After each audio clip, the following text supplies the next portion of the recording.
peu d'événements ont marqué l'histoire aussi profondément que la conquête espagnole des Amériques. Motivés par une recherche insatiable de richesse et de pouvoir, les conquistadors ont installé une vague de destruction qui a radicalement transformé l'existence des populations autochtones.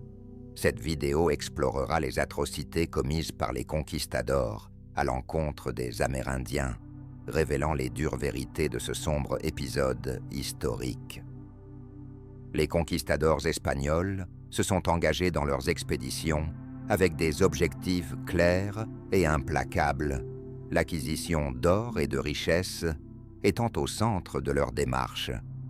Hernán Cortés, célèbre pour sa conquête de l'Empire aztèque, illustre parfaitement cette quête. Dès son arrivée au Mexique en 1119, Cortés était animé par la promesse de richesse et un désir ardent de revendiquer des territoires pour l'Espagne. Ses ambitions dépassaient ses intérêts personnels, soutenant également les objectifs expansionnistes de la couronne espagnole dans le Nouveau Monde. Je suis désolé, mais il semble que la phrase soit incomplète. Pourrait-on avoir le reste du paragraphe afin de procéder à la réécriture? La propagation du christianisme constituait un enjeu majeur pour les conquistadors. Liée à l'Église catholique, la couronne espagnole percevait la conquête des Amériques comme une chance de convertir les populations autochtones. Les missionnaires étaient fréquemment présents lors des expéditions, et la conversion des indigènes était poursuivie avec ferveur, recourant parfois à la coercition et à la violence.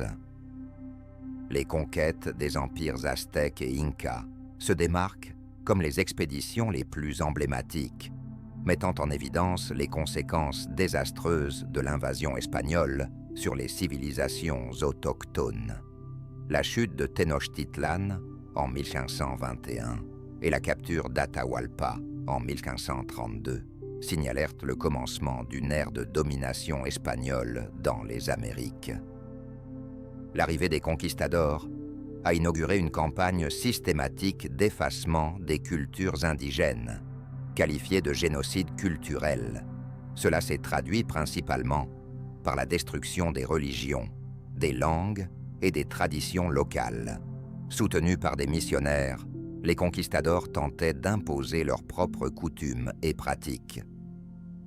Je suis désolé, mais il semble que génocide culturel ne constitue qu'un fragment sans contexte suffisant pour en fournir une réécriture cohérente. Pourriez-vous me donner plus de contenu ou de détails? Cette imposition s'est faite de manière brutale et sans pardon, négligeant totalement le riche héritage culturel des populations autochtones.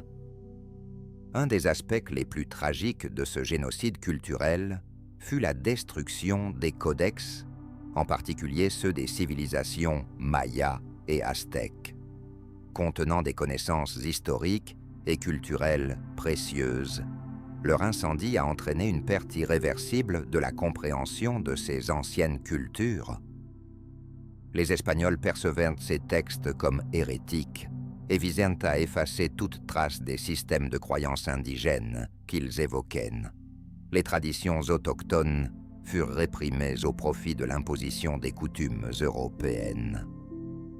Les rituels traditionnels, les langues et les structures sociales furent prohibés et remplacés par les normes espagnoles. Cette assimilation forcée touchait tous les aspects de la vie, de l'habillement à la gouvernance et à la hiérarchie sociale. L'imposition de la culture européenne était donc non seulement une suite de la conquête, mais également une politique délibérée. La quête de richesse des conquistadors entraîna le pillage des ressources abondantes des Amériques. L'or et l'argent étaient particulièrement recherchés, avec d'importantes quantités extraites de régions comme le Pérou et le Mexique. Les célèbres mines d'argent de Potosí, réputées comme l'une des plus riches au monde, symbolisèrent l'exploitation des ressources du Nouveau Monde. Les richesses tirées de ces mines et d'autres participèrent à renforcer l'économie espagnole et à établir la position dominante de l'Espagne en tant que puissance européenne au XVIe siècle. Les conquistadors s'enrichirent également grâce à la confiscation des terres des populations indigènes. Le système de l'encomienda, une forme d'exploitation féodale, autorisait les propriétaires terriens espagnols à revendiquer d'immenses étendues de terre et à contraindre les autochtones à les cultiver. Ce système conduisit à la perte des terres des autochtones et à l'érosion de leurs pratiques agricoles traditionnelles. En plus de l'or et de l'argent, les conquistadors tirèrent parti d'autres ressources naturelles, telles que les cultures et les minéraux. Parmi les conséquences les plus dévastatrices de la conquête espagnole figurait l'introduction de maladies contre lesquelles les populations indigènes étaient totalement sans défense. La variole en particulier décima les communautés autochtones, entraînant une forte diminution de la population. La maladie se répandit rapidement dans les zones densément peuplées, telles que Tenochtitlan, la capitale aztèque, anéantissant des communautés entières. L'esclavage représentait une autre forme d'exploitation employée par les conquistadors. Les Espagnols commencèrent par recourir à la main-d'œuvre indigène, mais les taux de mortalité élevés causés par les maladies et les conditions de travail sévères les incitèrent à importer des esclaves africains pour pallier cette pénurie de main-d'œuvre. Cette pratique a aggravé la condition des communautés indigènes, entraînant des déchirements familiaux et perturbant leur mode de vie traditionnel. Les conquistadors recouraient à des méthodes brutales pour écraser toute résistance et renforcer leur contrôle sur les populations autochtones. La torture, notamment par des techniques telles que l'écorchement et le marquage au fer, infligeait une douleur intense tout en instillant la terreur. L'écorchement, qui consiste à retirer la peau d'une personne, causait une douleur insupportable tout en produisant un spectacle terrifiant visant à inspirer la peur. Le marquage au fer, impliquant l'application de fer brûlant sur la chair, était également utilisé pour enregistrer de manière permanente des marques d'humiliation sur les victimes, les transformant en symboles des conséquences d'une désobéissance. Les exécutions publiques constituaient une autre facette sombre du règne des conquistadors. Ces exécutions se déroulaient souvent dans des lieux bien en vue afin d'avoir un impact maximal. Les pendaisons et les bûchers étaient parmi les méthodes privilégiées, choisies pour attirer de grandes foules et laisser une impression durable. La présence d'un individu pendu ou brûlé vif offrait un avertissement redoutable, rappelant aux populations indigènes les graves conséquences de la désobéissance à l'autorité espagnole.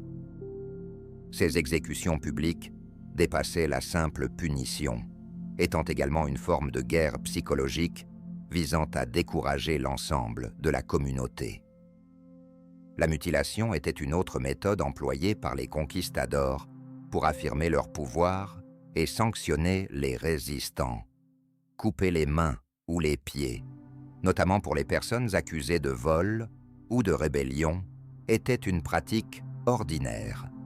Cette forme de châtiment infligeait des blessures à la fois physiques et psychologiques, laissant les mutilés comme des rappels de l'autorité. Cette pratique avait pour objectif de punir et de dissuader toute forme de résistance future en instaurant une peur intense des répercussions. Parmi les figures les plus infâmes, No de Guzman se distingue en tant que conquistador particulièrement brutal. Il était renommé pour son recours à une violence extrême pour soumettre les populations autochtones qu'il contrôlait. Ces actes témoignent de la cruauté qui marquait une grande partie de la conquête espagnole des Amériques.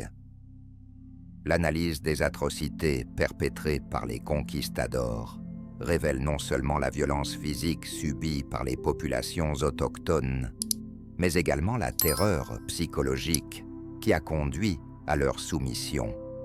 Ces actes allaient au-delà de la simple violence, constituant des stratégies délibérées destinées à anéantir l'esprit de cultures entières.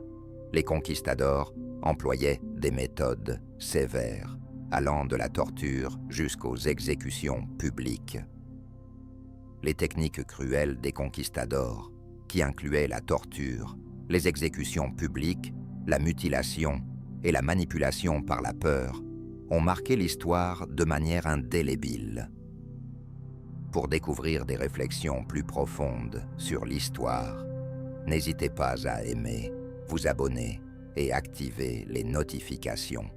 Explorons ensemble le passé, non seulement pour comprendre les événements passés, mais également pour voir leur impact sur notre présent et notre avenir.